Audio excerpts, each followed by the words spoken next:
In South Korea, the end of a 2-year apartment lease often triggers a uniquely stressful wait. A departing tenant expects the return of a deposit that can represent years of savings, but their landlord rarely has that cash sitting idle in a bank account. Instead of writing a rent check every month, a tenant handed over a massive lump sum deposit before moving in. This amount can approach 70% of the property's total value. When the lease is up, the landlord is required to return that exact amount in full. What looks like free accommodation is actually a financial exchange. By locking up their capital, the tenant sacrifices any investment return they could have made on that money. The landlord collects that large sum to use entirely interest-free. Economically, the tenant is acting as a creditor, supplying capital in exchange for shelter.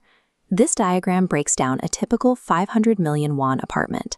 The tenant provides a 350 million won deposit. A bank mortgage covers 100 million. That leaves just 50 million won from the landlord. Their equity is only 10%, meaning the tenant effectively provides the acquisition finance. To afford a deposit of that size, the tenant usually combines their own savings with a massive bank loan. The bank lends to the tenant, and the tenant transfers the combined total to the landlord. The tenant acts as a borrower and a lender at the exact same time. This system is called Jeonse. While organized legally as a simple rental contract, Jeonse operates as a vast private housing credit network. It allows real estate to be acquired using tenant debt. This diagram illustrates the flow of capital and liabilities across 3 distinct balance sheets. The bank holds a loan asset against the tenant. The tenant has a claim for repayment against the landlord, and the landlord holds the cash, along with a massive liability due at the end of the lease. The entire chain remains stable through rollover financing. The landlord repays the outgoing tenant using a replacement deposit provided by the next incoming tenant. As long as property values are stable or rising, the required cash naturally appears exactly right when the lease expires. In a rapidly rising market, real estate investors use these massive incoming deposits to execute a strategy known as gap investment. They buy properties using extremely small amounts of personal cash, relying on the tenant's deposit to cover the funding gap. If an investor uses only 100 million won of personal equity to control a 500 million won home, the math works heavily in their favor. A moderate 50 million won increase in the home's price is a 10% gain on the property, but it represents a 50% return on the investor's initial cash. Because a Jeonse deposit is legally classified as rent, it bypasses ordinary mortgage limits.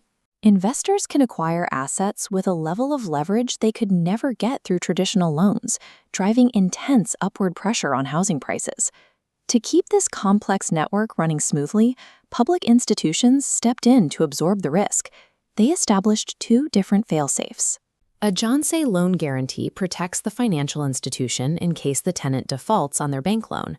A separate deposit return guarantee protects the tenant, ensuring they get their money back even if the landlord fails to pay. By removing the friction of risk, these state-backed guarantees made borrowing cheaper and easier. Tenants could take out larger loans. Landlords received larger deposits, which gave them more capital to acquire additional properties. These new purchases drove up prices, which then justified even larger deposits. Interventions meant to protect households from losing their life savings inadvertently provided gap investors with an enormous pool of cheap, insured capital. In the second half of 2022, the cheap credit that fueled this cycle evaporated.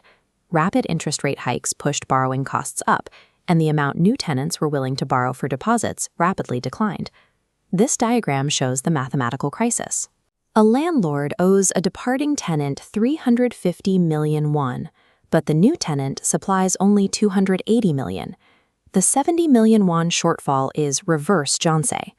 The property may be worth 450 million won, but the landlord needs cash today. A temporary cash crunch is one thing. True insolvency is another.